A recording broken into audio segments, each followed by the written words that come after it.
रवींद्र वस्त्रनिकेतन सलगरे घेऊन आले दिवाळी महाफेस्टिवल। 1 ते 30 ऑक्टोबर पर्यंत ऑफर्सचा धुरळा आणि खास दिवाळी गिफ्ट।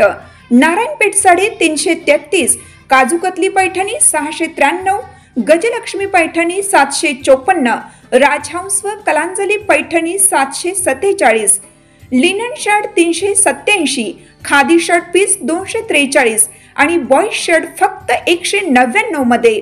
तर मग त्वरा करा, रवींद्र वस्त्रनिकेतन सलगरे आणि शाखा।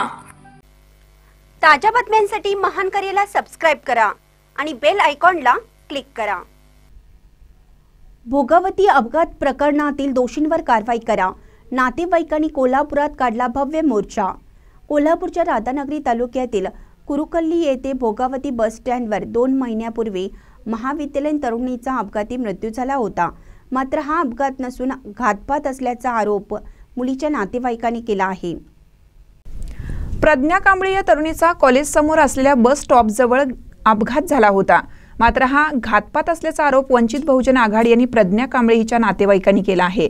दरम्यान प्रज्ञा कांबळे हिच्या मृत्यूस जबाबदार असणाऱ्यांवर सदोष मनुष्यवधाचा गुन्हा दाखल करून कठोर कारवाई करण्यासाठी आज कोल्हापुरात जिल्हाधिकारी कार्यालयासमोर कोल्हापूर परिक्षेत्राचे विशेष पोलीस महानिरीक्षक यांच्या कार्यालयापर्यंत मोर्चा सुरू झाला। मात्र पोलिसांनी हा मोर्चा जिल्हा परिषद आवारात अडवला। अपघात करणाऱ्या संबंधित तरुणांवर सदोष मनुष्यवधाचा गुन्हा दाखल करावा अशी मागणी या मोर्चाच्या माध्यमातून करण्यात आली।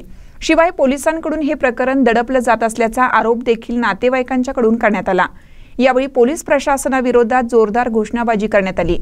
तर आपल्या मुलीच्या न्यायासाठी आई वडिलांना रस्त्यावर उतरण्याची वेळ आल्याचं पाहायला मिळालं।